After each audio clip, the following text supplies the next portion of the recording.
Hello. Hello. B2TV Tuesday. Welcome back, everybody. And as you can see in our third seat, which someday, if I ever learn how to point right on this thing, I think everybody gets a drink. But over there in the middle, I did it. Everybody say hello to Katie Robbert. Hi, Katie. Hi, thanks for having me. So glad to have you. I just want to say I met Katie not that long ago, actually through Christopher Penn, who we had on the show last time. And you're a total rock star. I have a real girl crush on Katie. So I thought it would be fun, since you're such a rock star, to come up with our rock star names to start the show, to like shake this baby off. So like, let's go with the color of your pants and the last thing you ate. Katie, starting with your rock star self. What would your name be? It would be so boring. It's just black coffee. Yeah. I kind of like it though. It's kind of like Black Crow, like black coffee. Well, Joan Jett is my spirit animal, so I feel like it kind of aligns with that. Agreed. Carrie? I mean, because go ahead, keep going. I was going to say otherwise it would be black turkey sandwich, which isn't really that rock star.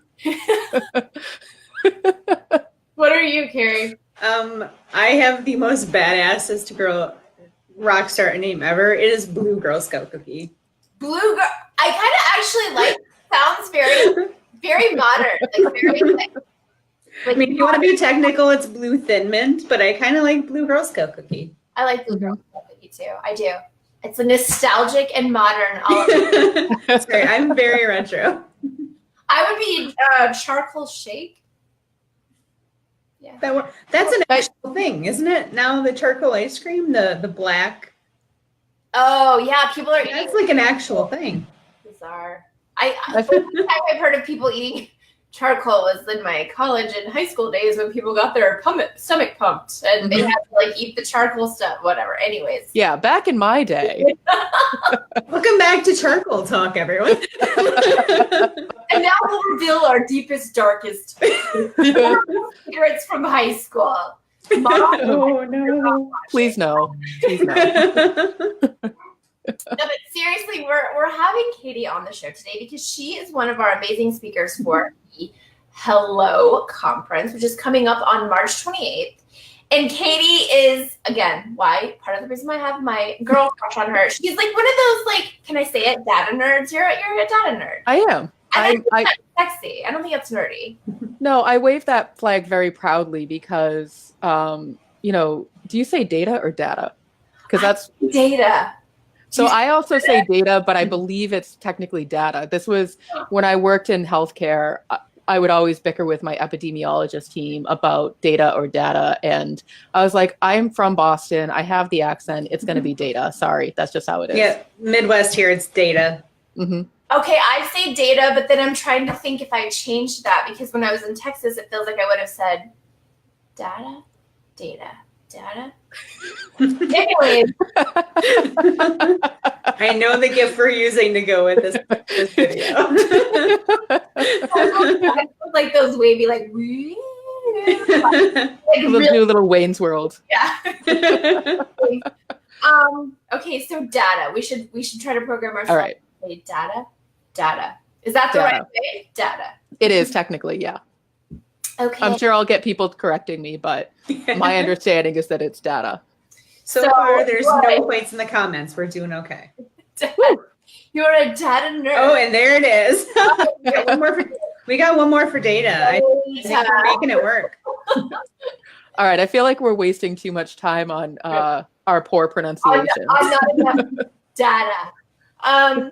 So Katie, you are going to be speaking on predictive analytics. And I think before we delve into the topic itself, how do we break down predictive analytics in a way that I could understand? The layman's marketer. How do I define predictive analytics? Well, there's two different types of predictive analytics that we use in marketing. One is driver analysis. And so driver analysis at a high level is taking a lot of data, basically variables. So if you're looking at social media, for example, you have a lot of variables around likes, retweets, comments, length of post, time of post, day of post, week of post. So there's a lot of different variables that you can look at.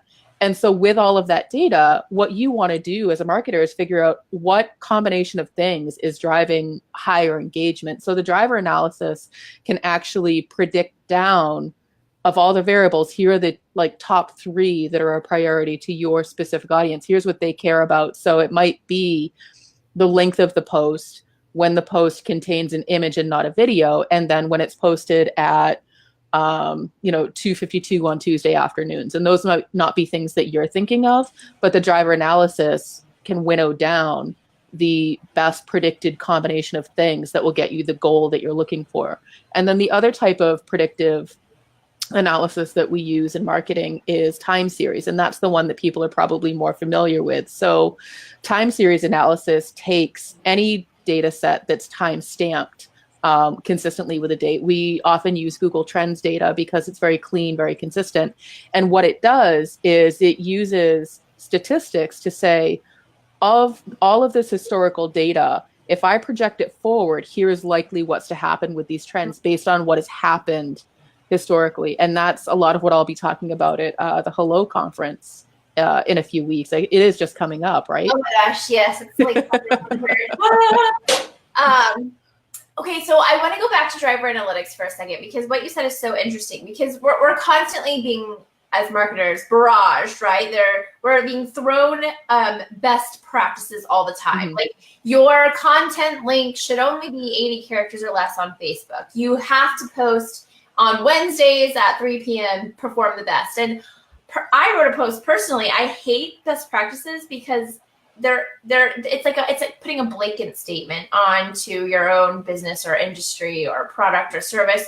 So the driver analysis that you guys have done, does it show that like everybody has their own unique best practices? I'm just trying to fluff my own feathers here. But, isn't it true though that it's not all people, those 80 characters or less posts do the best? Some people long content performs better, right? That's absolutely correct, because not every marketer, not every company has the exact same audience. If everything was created equal, then yes, you could say this is the best practice for doing it. Really, those best practices should be guidelines, and then you need to look at your specific goals. Your goals might be different from what the guy down the street has for a goal. You might be posting the exact same thing, but what you care about is different from what he cares about. So you can't say that you have to do it the exact same way, because getting the behavior that you want out of your audience isn't going to take the same type of techniques. And that's where driver analysis can really start to determine, based on your goals for B Squared or my goals for Trust Insights, what we need to do to get the most out of our audience. So give me an example, like a simple example of how you or I on a Facebook page, right? Let's assume a lot of people have a Facebook page. How would you perform that driver analysis with some simple data sets? What would that look like? So what we would do is we would extract all of the different variables that we could from a Facebook page. And that might be, what type of thing is in the cover photo, how many reviews they have, how much interaction they typically get on a post. So you really start to pick apart all of the different variables that you can pull out of any one page. And then what you would do is it sort of becomes like a very large spreadsheet, an unwieldy thing with hundreds of variables. And then through the magic of statistics and math, you run the proprietary algorithm that we have created. And it would then start to tell you, based on what your goal is, what you care about, what specific things you need to do more of. So maybe you need to do more of posting on a Tuesday, or you need to do more long tail content, or you need to have shorter titles that include a hashtag or something along those lines. So those would be the types of things that you would be able to determine through a driver analysis. Another really good concrete example is if you're looking at your CRM data and you want to know what things influence recency and frequency and higher value, then you can start to cluster your customers into those buckets of, these are the customers that purchase often and who are repeat customers. And then you sort of have the customers who make a one-time purchase or make multiple purchases, but they're smaller dollar amounts. And then you start to pick apart the variables that comprise those customer profiles. And then you can start to figure out, okay, here's the profile of the type of customer that I need more of to get the higher value, more frequent customers. Who doesn't love that, right? Exactly. Yeah. As a business owner, I'm like, yes, more of that. And I was just going to add, you just took that beyond, Katie, but I was going to ask, now it sounds like a silly question, like, could that kind of analysis say, like, boil down to say, oh, X type of content brings in more followers, X type of content brings in more engagement, X type of content drives more link clicks, like to the kind of the social KPIs, like does that bring you that kind of answers as well? It does.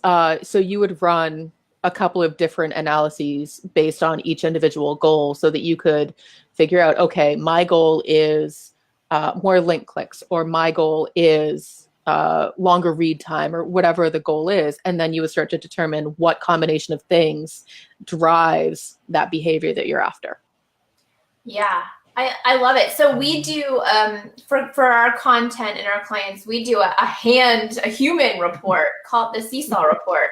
So what I'm thinking is, I'm going to give you a scenario, Katie, and you tell me if I'm on the right track here. So we do a Seesaw report where every week we look at the top performing 3 posts on every platform a client has and the bottom 3 performing posts. So it's like trends and patterns, essentially. We look for what isn't going well inside of the content and what's going well, right? But deciphered from a human, and then we come up with, hey, moving forward, we should try for this type of content or do less of this type of content. My guess is you could use, some of the algorithms or some sort of software that you guys have to let the machines kind of take that over, take the human work out of it for trend and pattern discovery as it pertains to content or type of content. Yep, exactly. Because it is what you're describing. It almost gave me a little bit of hives. I'm like, ooh, that's so manual. That probably takes you so long to do. It gives me hives because I do those reports every and I don't mean that as a criticism, because that's exactly the problem that we're trying to help solve, is to automate a lot of those redundant tasks. So if you do the same thing week over week, even if it's pulling different links, that's something that we feel is really ripe for that automation, and really allowing the artificial intelligence and machine learning to do the analysis so that you can then focus on the deeper insights and coming up with better actions. And that's really at the crux of it. That's the goal of, the kind of company we're trying to build.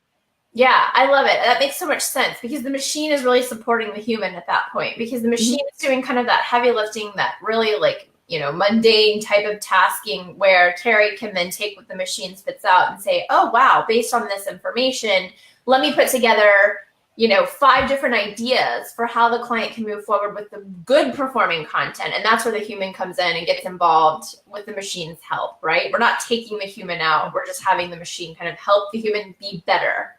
Right. That's exactly it. And I believe that's exactly what you're trying to promote at the Hello conference. And that's what the basis of my talk and Chris's talk is about, is how artificial intelligence and machine learning really supplements the person, the human, because there are limitations to what you can do with machine learning and artificial intelligence. And primarily it's that deep, critical, creative thinking. That's what the machines can't do at this time. Yeah. Can I invent a very cheesy catchphrase? Please do. So, the robots make the humans superhuman. TM, TM, TM.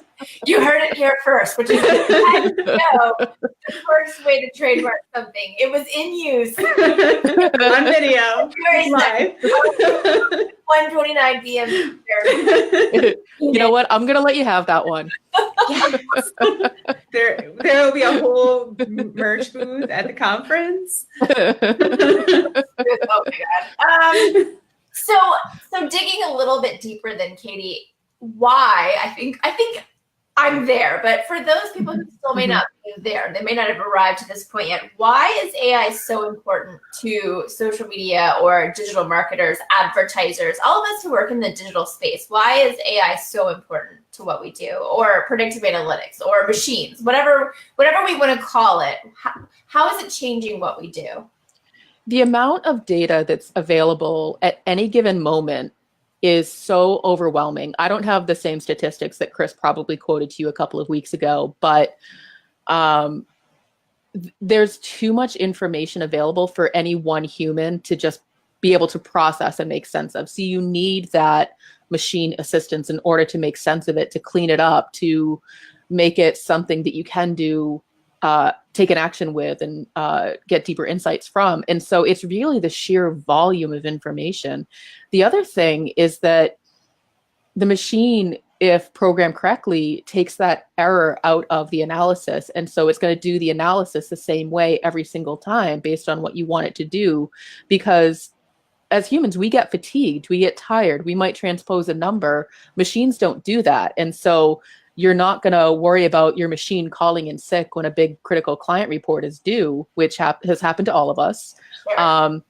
So if you need the machine to work 24/7, 365, it's going to be able to do that. And it's going to be able to give you the analysis that you're after. Why predictive analytics is so important from my standpoint is that the challenge with reporting and analysis is that it's all looking historically behind you. You can't change that. You can't change what happened. You can only say, all right, how do I learn and grow from it? Or how can I do something different? And what we've seen in our experience is 99% of the time, people aren't even doing that. Companies aren't even looking at what happened historically. They're just making decisions and reacting and moving forward. The goal of using something like a predictive analysis, specifically time series, is to be able to plan out a content calendar, to be able to know what's going to happen and be more prepared so that you're not so reactive, you're actually proactive in that sense. So for social media marketers, for example, you're producing content, you're looking for when hashtags are going to be trending, you're looking for, what topics people are going to care about. Using a time series predictive calendar is going to allow you to do all of those things. We created what we call the cheese of the week. And Brooke, you've probably seen this a bunch of times over. But basically what we did was we took about 100 different kinds of cheese, and we took the Google Trends data set from 5 years historically, and we projected forward when people would be looking for specific cheeses. And now what the predictive analysis does is it confirmed a lot of assumptions that we had. Like there's a specific type of cheese that works really well on the grill, and that one was popular during the summer versus the winter months when people are looking for a more comforting cheese like a cheddar that could go into a soup or stew or chili or something like that. So it wasn't showing us things we didn't already know. It was just getting down to a more granular level of, during this week, this is when people are going to be looking for cheddar cheese. So you better have your content ready for the different kinds, how to store it, how to prepare it, their different recipes. And so it gives you as a marketer the opportunity to plan ahead versus, oh crap, cheddar was popular last week and I didn't have anything, so I missed the boat on that. Right. And so, I think that's huge, because what you're telling me is if I am a cheese company, or in B squared situation, if I have a cheese client, right, this type of time series testing through predictive analytics would show us basically when to produce certain types of content, which right now happens, sometimes based on historical data. But you're right. The aha moment for me that you said is we're always looking back. We're never looking forward when it comes to the analysis. And this kind of allows you to look forward and say, okay, we know that, cheddar cheese is popular right now because of soups, chilies, stews, whatever. Let's start getting those recipes out there. Let's talk about like some comparative cheeses to cheddar that also work really well with chili. Let's, get in front of that time space so that the content hits at the same time. And you're creating this it's like hitting search, it's hitting content, it's hitting so many things. It could hit advertising. I see where you can plug so many holes with this one type of data set. You just outlined my whole talk for the Hello Conference. Because I do. Because you can use that one analysis to do your SEO work to optimize content that you already have. You can use the same analysis to plan out your content calendar. And then you can use the same analysis to determine when you should be tuning up or tuning down ad spend on specific types of ads. So let's say you have ads focused specifically on cheddar. Well, the week that cheddar is popular is when you'd want to put more money behind that and less money behind, I don't know, mozzarella or something like that. Yeah. No, that's so interesting. I love it. I mean, I think this is fascinating. I think it's needed. I'm just so excited that, we're coming together to do this thing, because I think we do need it. I don't think we should lose the human. Chris and I may argue a little bit there, right? Yeah. But I think it's important for marketers to understand exactly what we're talking about. Like, look, whether to remove the human or keep the human in, like, here's the tactical and practical advice behind how to do that. So give us just a sneak peek without giving away the whole thing. Give us a sneak peek of some of the, like, I call them bacon moments or aha moments that are going to be kind of happening with your talk at the Hello conference. Like, are there like 3 major things that you could give away that I think the looking back and looking forward is already one, but like, are there any other kind of bacon moments that you would give away without giving away the whole thing? I mean, I don't think it's giving away the whole thing, but, I will certainly be talking about how to prepare your own data for predictive. So, talking about the data analytics hierarchy it's your house. You have to get your house in order. You have to protect your house, and your data set is your house. And so you have to have the foundation. You have to build on it. You can't just jump to the roof and expect it to hold you. You have to have something underneath it. And so there's going to be, some discussion about that. If you don't have clean data that you feel comfortable doing the analysis on, I'll be sharing some different examples of where you can get data to supplement your data to use to start to create those plans to then, over time get your data set back in good order. And then I will have sort of a leave behind for everybody who attends the conference it's actually a predictive analysis that they will all be able to take with them that will help them as marketers. And so you can only get that if you attend the Hello conference. Yeah. Well, so I have another question that just popped up in what you were just saying. So how do you know if your house, if your data is good or bad? Is there an immediate way to tell? Again, like from a layman's perspective, like, how do I know if my data is good or bad?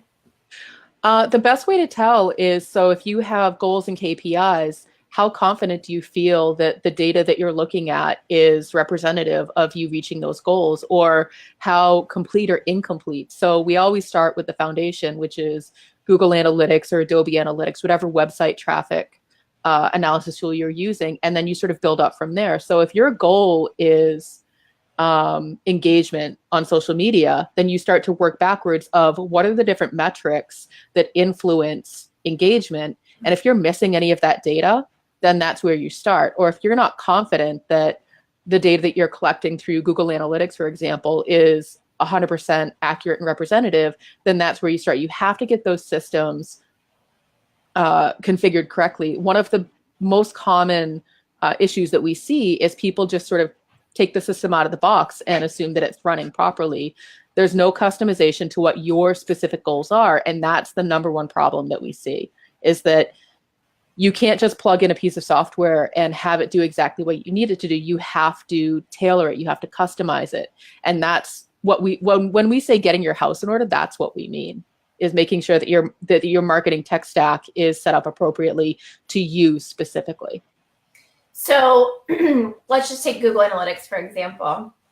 You connect to your website and it's collecting information, but you're talking about taking it a step further and setting up like custom dashboards particular to your KPIs or goals, or are we talking about Google Data Studio? Is that what it's called? Google Data Studio?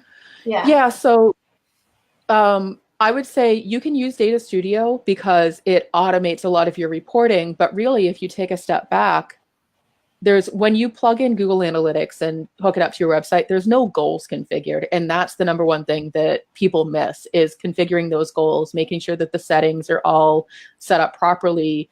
It includes Google Tag Manager, Google Search Console, anything within that Google ecosystem for proper tracking. So let's say you want to track people who click on a PDF and download it from your website. Well, Google Analytics won't know that unless you have Google Tag Manager configured correctly to those specific events and the tags are firing correctly. And if you want to know how many people downloaded the PDF, you have to set that up as a goal in Google Analytics. So that configuring is so important in order to have that data that you can then run a forecast on. I love it. Carrie, any questions from you so far? I know you're Carrie is our in-house data nerd, I would say. Like, she loves reading custom reports. Yeah, my brain starts just going, I want to play, and I just want to just start. That's my problem. I'm just like, oh, and I can do this, and I can do this. I'm like, Brooke, will you buy me this? So the good news is that Data Studio is free.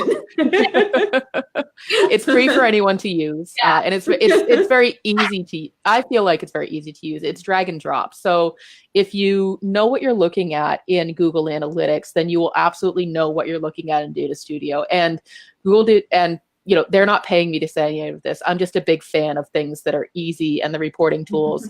Google Data Studio has so many new connections to different software systems that they're adding all of the time that it goes beyond just Google Analytics data. You can look at YouTube data. You can look at AdWords data. You can look at Facebook data, Twitter data, a bunch of different types of data. You will have to do some configuration on your side, but you can bring all of that into one place and see your dashboard in real time and say, here's the health of my campaign. Here's the health of my company right now. Awesome. And just selfishly, Katie, what are you up to? Like, tell me what you're up to, here. I mean, I've seen you all over the place. I know you've been speaking at some really big conferences. So just, out of curiosity and selfishly, tell us a little bit about what you're up to with Trust Insights on a personal level. On a personal level, I am trying to figure out sort of what's next for us. So, making sure that people know that, we do the predictive analysis, we do the text mining, we do machine learning, but how do we get it out there in a way that people are like, you know what, I need that, and I can figure out how to implement that today. And I think that that's the biggest challenge that we face as data scientists, is how do we make it consumable by marketers? And that's not to say that marketers don't understand it. It's just, it's not as tangible as it could be. And to make it still feels like we're talking in theory about a lot of this stuff. I'm with you on that. It still feels like we're removed, right, from the whole AI, machine learning, predictive analytics conversation. And we shouldn't be, because, well, hopefully, as people will learn at the Hello conference, it's tangible today. But you're right. Like, how do you, that's an interesting challenge. How do you get we marketers to sit up and listen and say, oh, wow, I could do this today? I don't know the answer to that yet, and that's what I'm working on. But, one of the things that we're really focusing on this year is, for us, our theme is storytelling. And so when you start to break it down, the data that you have that you're communicating to your clients, Carrie, that you do the reports for, that's storytelling. So what do you need to do the story? You need all the bits and pieces. And so we're hoping that we can tell our own story a little bit more concretely, that using AI and machine learning, let that do all the hard work. Let that do the analysis, the data collection, so that you can focus on communicating with the data. And telling the story to the clients, right? Because the clients typically, from our side, what we see is they like the pretty reports. They like the summary. They like the story. They don't want an Excel sheet with a bunch of raw data and a bunch of cells. It's not what they're looking for.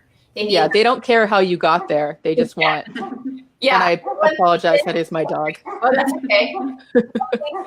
It's usually mine. But yeah, it usually is George. There must be something going on outside. Oh yeah, how's the weather, PS, for you right now? It is snowing. It finally started snowing. I did have to run to the grocery store this morning, but I'm one of those people that I'm usually at the grocery store every day. So like just sort of picking up things. So it always cracks me up when I see like the widespread panic over 2 to 4 inches of snow of like, don't live in New England if that's the case. And by the way, it's going to be gone by Thursday. Yes. Here's what I love about the Northeast. Like, you guys panic over these snowstorms, but you have like days, sometimes weeks notice that it's coming.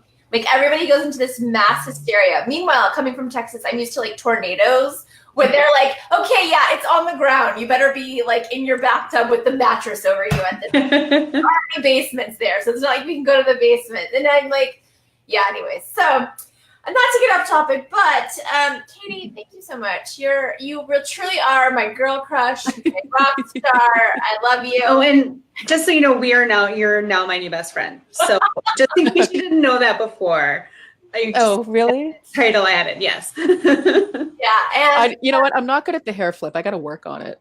Oh, I do my back forward, and then I kind of do like a little zhuzh after. That's my signature move. So when I see you in person in a few weeks at the Hello conference, I can teach you about Predictive, and you can teach me how to do the proper hair flip, because I'm helpless. Well, Katie, again, thank you so much for joining us. We really appreciate it. I'm so excited for your talk, and hopefully after everybody sees this, they will be too. You guys, will put more information down below. All the links. All the links down below for information on Trust Insights, Katie, and the Hello Conference. Yep. So you can see us at trustinsights.ai, and you find me on social media. I'm usually somewhere. Should we list all your stuff, all the things? Should we make it popular in the comments section? Well, fortunately, I personally am not on a ton of social media. So if you can find me at Katie Robbert, that's Robert with 2 B's, then it is definitely me. And then Trust Insights is at Trust Insights. And we'll link it. All right. Thanks. Bye, guys. Bye, guys. Thank you.